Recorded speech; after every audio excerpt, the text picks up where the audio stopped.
தாய் பாசம் தந்தை பாசம் எப்படி இருக்குன்றதுக்கு ஒரு சின்ன உதாரணம். சமீபத்தில் ஒரு குடும்பத்தில் நடந்தது.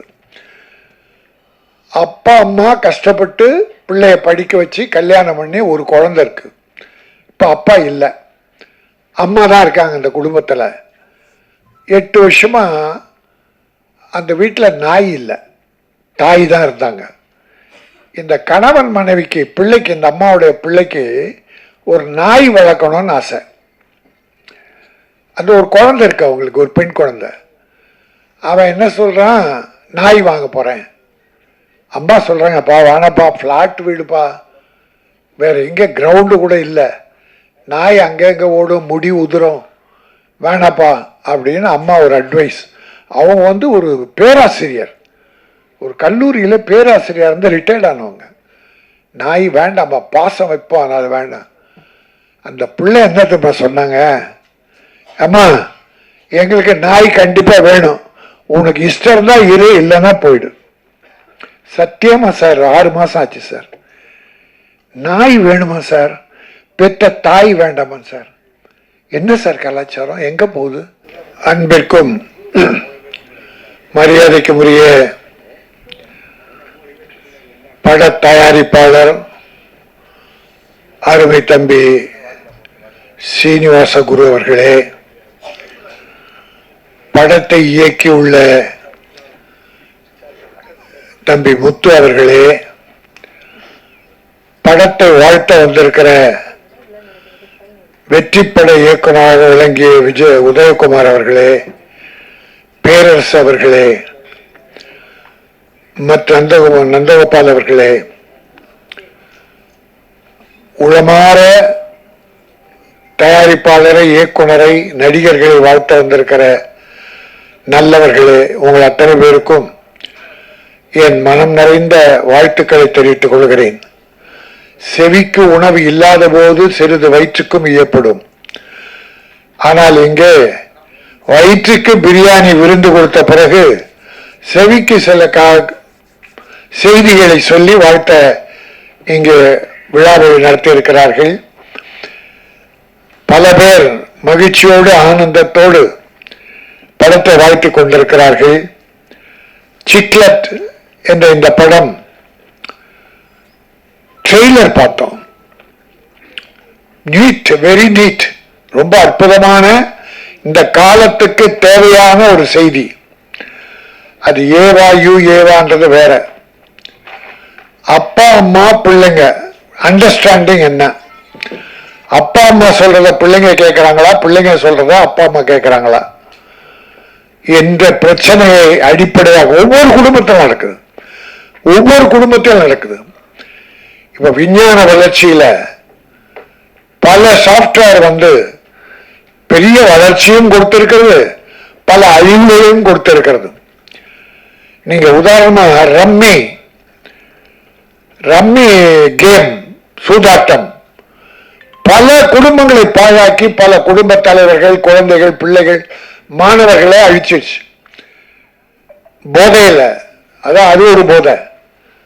இதை தமிழக அரசு சட்டம் போட்டு பல குடும்ப தலைவர்கள் பேராசையில் ஆடி எல்லாம் மனநோயாளியாகி கெட்டு போனாங்க. 20க்கும் மேற்பட்ட இறந்து போனாங்க. சட்டமன்றத்தில் சட்டம் இயற்றி அதை ஆளுநருக்கு அனுப்பி வைக்கிறாங்க ஒப்புதலுக்காக. அப்புறம் அது கோர்ட்டுக்கு போகுது, கோர்ட் என்னமோ சொல்லுதுன்னு வச்சுங்க. ஆனா அந்த ஆளுநர் இந்த கேம்பிளிங் நடத்துகிற அந்த முதலாளியோடு பேசுறார், தனியா கூட்டம் போட்டு பேசுறாராம். அது எந்த வகையில் நியாயம்? குடும்பத்தை கெடுக்கிற இது. மற்ற அரசியலுக்காக நம்ம தயாரா இல்லை. அது இப்படி சில நடக்குது. ஒரு ஜட்ஜு ஒரு தீர்ப்பு கொடுத்திருக்கார், சுப்ரீம் கோர்ட் ஜட்ஜ். குடும்ப கலாச்சாரம் எங்கிருந்து கெட்டு போகுதுன்றதுக்காக இந்த சின்ன உதாரணம் சொல்றேன்.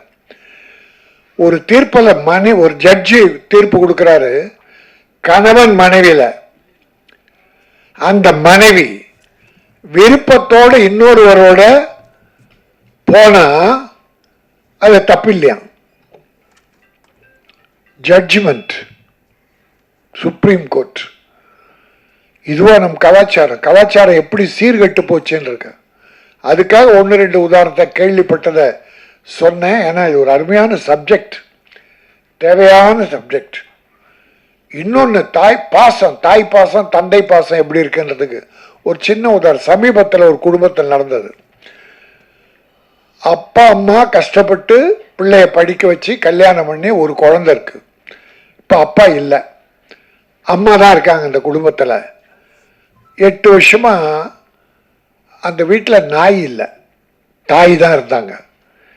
இந்த கணவன் மனைவிக்கு பிள்ளைக்கு, இந்த அம்மாவுடைய பிள்ளைக்கு ஒரு நாய் வளர்க்கணும்னு ஆசை. அந்த ஒரு குழந்தை இருக்கு அவங்களுக்கு, ஒரு பெண் குழந்தை. அவன் என்ன சொல்கிறான், நாய் வாங்க போகிறேன். அம்மா சொல்கிறாங்கப்பா வேணாப்பா, ஃப்ளாட் வீடுப்பா, வேறு எங்கே கிரவுண்டு கூட இல்லை, நாய் அங்கங்கே ஓடும், முடி உதிரும், வேணாப்பா அப்படின்னு அம்மா ஒரு அட்வைஸ். அவங்க ஒரு பேராசிரியர், ஒரு கல்லூரியில் பேராசிரியர் இருந்து ரிட்டையர்ட் ஆனவங்க. நாய் வேண்டாம்ப்பா, பாசம் வைப்போம், அது வேண்டாம். அந்த பிள்ளை என்னத்தப்பா சொன்னாங்க, அம்மா எங்களுக்கு நாய் கண்டிப்பாக வேணும், உனக்கு இஷ்டம் இருந்தால் இரு, இல்லைன்னா போயிடு. சத்தியமா சார், 6 மாதம் ஆச்சு சார். நாய் வேணுமா சார், பெற்ற தாய் வேண்டாமா சார்? என்ன சார் கலாச்சாரம், எங்கே போகுது? அதுக்கேற்ற மாதிரி நம்ம ஃப்ளாட் வீடு புள்ள ஒரு ரூமில், மனைவி கணவன் ஒரு ரூமில், பொண்ணு ஒரு ரூமில், எல்லாரும் எப்பாவது ஒரு தடவை தான் ஹாலில் இருப்பாங்க. பிள்ளைக்கு ஒரு ஃபோன் வருது, செல்ஃபோனு, அம்மாவுக்கு ஒன்று, அப்பாவுக்கு ஒன்று, பையனுக்கு ஒன்று வருது. 4 பேரும் ஃபோன் எடுத்துக்கிட்டு ஒருத்தன் மாடிக்கு போகிறான், ஒருத்தன் வராண்டா போகிறான், ஒருத்தன் தெருவுக்கு போகிறான், அம்மா சமையல் கட்டில் போகிறாங்க. அண்டர்ஸ்டாண்டிங் இல்லை, என்ன பேசுகிறான்னு யாருக்குமே தெரியல. இப்பெல்லாம் முன்ன அப்பா அம்மா மாப்பிள்ளை பார்த்து பொண்ணு கல்யாணம் வச்சு நிறைய நடந்தது, நல்ல பண்பாடு. ஆனால் இப்போ அப்பா அம்மா பொண்ணுக்கு மாப்பிள்ளை பார்க்குறாங்க, திடீர்னு இந்த பொண்ணு ஒரு மாப்பிள்ளையை கூப்பிட்டு அப்பா இவர் தான் என் புருஷன், கல்யாணம் முடிச்சுட்டு நிற்கிறான் சார் அப்பா அம்மா. ஒன்றும் ஏன்னா நம்ம எல்லாம் ஃபேமிலிஸாக இருக்கோம். அதுக்காக ஒரு சின்ன வருத்தத்தை பகிர்ந்துக்கிட்டேன். இந்த கதை ஒரு அற்புதமான மேட்ரை குடும்பங்களுக்கு சொல்கிற ஒரு அற்புதமான விஷயம். அதை முத்து என் தம்பி பிரமாதமாக பண்ணியிருக்கீங்க தம்பி, நல்லா பண்ணியிருக்கீங்க. சீனிவாச குரு ப்ரொடியூசர் இந்த படத்தை துணிச்சலாக எடுத்திருக்காரு. அதில் கூட அவர் வேற ஒரு படம் ட்ரை பண்ணாராம். இந்த கதையை பொண்ணுகிட்ட சொல்ல அந்த பொண்ணு அப்பா இதான் எடுக்கணும்னு சொல்லிச்சான். அதனால இந்த படம் வெற்றி பெறும். ஏன்னா இந்த காலத்து பிள்ளை எப்படி வாழணும் குடும்பத்தோடுன்ற விரும்பி தான் இதை மக்களுக்கு சொல்லணும்னு அது அப்பாவுக்கே இந்த படத்தை எடுங்கன்னு சொல்லியிருக்கு. அது அப்பா பொண்ணு பேச்சை கேட்டான் பார், குரு நீ வாழ்க, அப்பா வாழ்க, அம்மா வாழ்க, பிள்ளைகள் வாழ்க. ரொம்ப அற்புதமான விஷயம். ஒரு வீட்டில் புருஷன் பொண்டாட்டி இருக்காங்க. பொண்டாட்டி சமையல் ரூமில் இருக்கா, புருஷன் பெட்ரூமில் இருக்கான். புருஷன் ஃபோன் பண்ணுறான் பொண்டாட்டிக்கு பெட்ரூம்ல இருந்து. ஃபோன் பண்ண என்னது, நீங்கள் தொடர்பு கொள்பவர் தொடர்பு எல்லைக்கு அப்பால் உள்ளார். எங்க ஒரு 50 அடி தூரம் தான். இன்னொரு ஃபோன் போட்டான், என்னடா அவளை காணன்னு. நீங்கள் தொடர்பு கொள்பவர் வேறு ஒருவருடன் தொடர்பில் இருக்கிறார். புருஷன் பொண்டாட்டிக்கு அங்க ரகலை வராது. அப்படி ஆயிடுச்சு. இப்போ மனசெல்லாம் மாறி போச்சு, ஒத்த மனம் இல்லை. அந்த கூடத்தில் 16 பிள்ளைகளை வச்சு பாட்டி சாதம் ஊட்டி கொடுக்கும், 16 பிள்ளையும் கையில் வாங்கும். அந்த காலம் போய் பெற்ற அப்பா அம்மாவுக்கு பிள்ளைகளுக்கே இப்போ தொடர்பு இல்லாமல் போச்சு. இந்த காலத்துக்கு தேவையான ஒரு அற்புதமான படம் சிக்லட். இந்த படம் நிச்சயம் வெற்றி பெறும். ஏன்னா இப்போ சின்ன படங்கள் சில வெற்றி பெறும், ஜனங்கள் ஏற்றுக்கிறாங்க, பார்க்குறாங்க. டாடா, குட் நைட், இருகப்பற்று, போர் தொழில், இப்படி இன்னும் ஒரு 10 படம் இருக்கு இந்த வருஷத்தில் வெற்றி பெற்ற படங்கள். அதில் இன்னொன்று, இந்த ஹீரோவை பண்ண தம்பி அப்போ ஏதோ ஒரு 50 படம் ஹீரோவை நடித்த மாதிரி ஒரே ஷாட்டில் அவ்வளோ பெரிய டைலாக்கை பிரமாதமாக பண்ணியிருக்கான். அது டைரக்டருடைய திறமை, அந்த தம்பியுடைய திறமை. அவர் தெலுங்கா இருந்தாலும் சரி, தமிழாக இருந்தாலும் சரி, தெலுங்கும் எங்கள் சகோதரர்கள் தான். தமிழ் மீது நன்றி உள்ள வரை தெலுங்கு நாங்கள் வரவேற்போம்.